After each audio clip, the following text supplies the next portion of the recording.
Hey everyone, welcome back. Step 5. Now, for those of you that have done 7 days to perfecting your golf swing, you'll understand some of this already. For those of you that haven't, potentially a great course for you to do, because what you're learning here, that course will help you make it stick.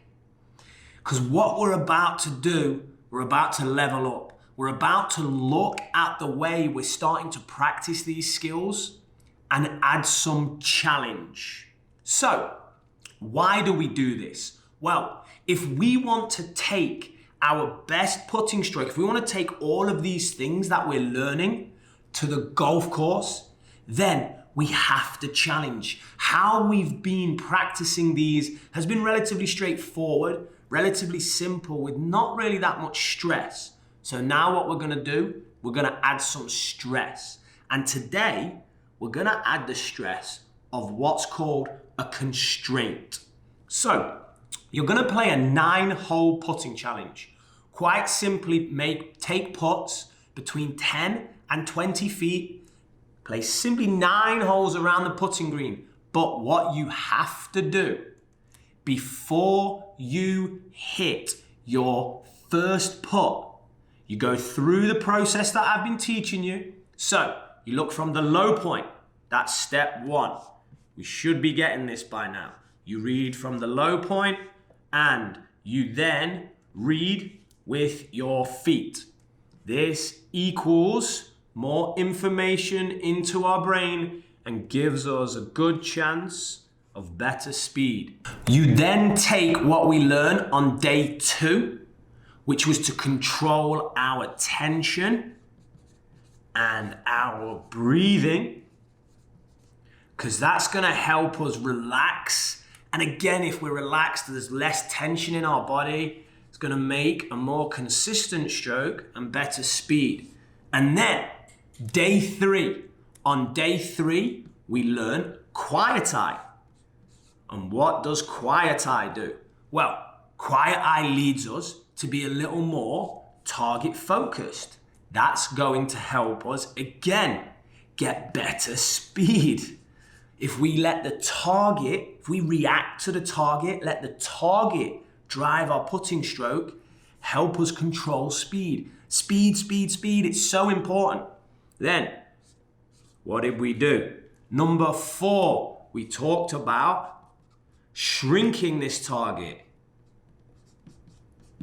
Now, what's that gonna help us with? Well, that's basically scientifically proven to help us hit the target more. So that's gonna lead to holing more putts, and that's what this is all about. So today, day 5, we add stress. Why do we add stress? Because we want to retain and transfer what we are learning to the golf course. Now, the stress comes, you're gonna play 9 holes. As I've said, you're gonna play 9 holes. Every single one of these things is gonna be present in your routine. We are now starting to make this, yes, a habit. And good habits equal good putts. So, you go through all of these steps as you are stood over the ball, about to hit your putt. Where there's a score attached, you're gonna keep your score for these 9 holes.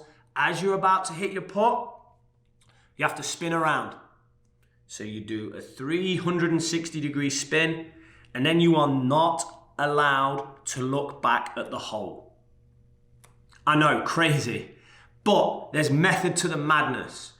If you go through this whole process, have the target in your mind, you've shrank the target, tension's good, you've got the picture of the putt and great read and great speed all ready to go, and you spin around, that spin has now forced you to lose all of this, or at least have it reduce.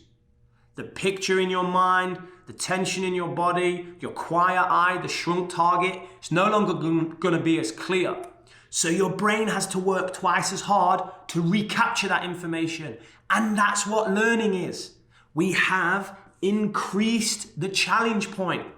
This is awesome. This is what I get excited about. So you're gonna look like a crazy person spinning around on the green. I understand that, but what you need to understand is that is going to help you learn, because the challenge of this is so high. You will learn to deal with stress. You will learn to lose this and regain it. Perfecting your putting stroke or perfecting your swing or perfecting your routine, it's not about getting the feeling and keeping it. It's about losing it and being able to get it back. So that's enough from me. I talked for quite a while. You can tell I get so excited.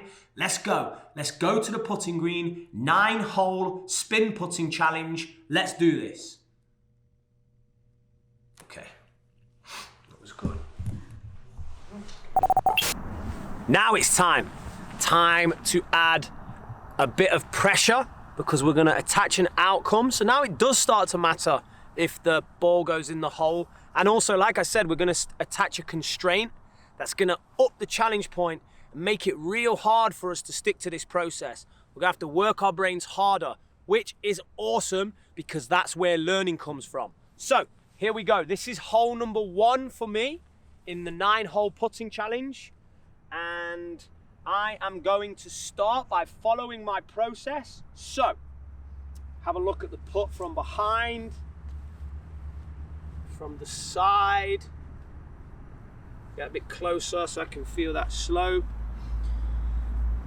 Kind of in a bowl, feels kind of straight. Probably feet feel pretty flat. So let's have a look from this side.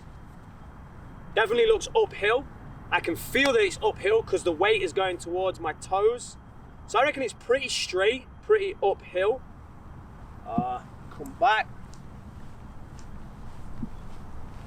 I'm going to shrink the target. So I'm actually just going to say that this putt is straight. From everything I've said, I think it's straight uphill.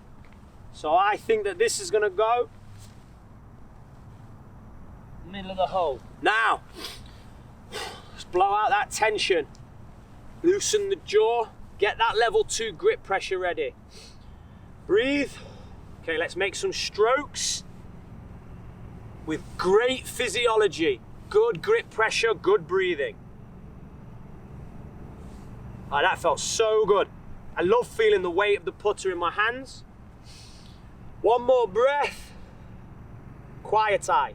Ball, ball, ball, line, line, target, target, target, line, ball, ball, line, line, target, target, line, ball. And now.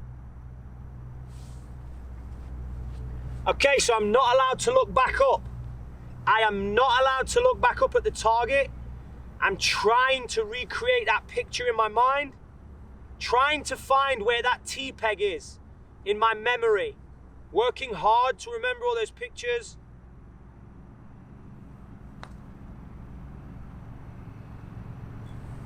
Not bad. Very, very good picture, very good awareness of the target, even though that was taken away from me. I just didn't hit it hard enough. I guess I kind of forgot it was uphill. But there we go. I will tap that in. So I'll move the tee. Tap it in. There's a 2 on my first hole. Now, I'm off to play holes 2 through 9. I see you guys in the classroom tomorrow.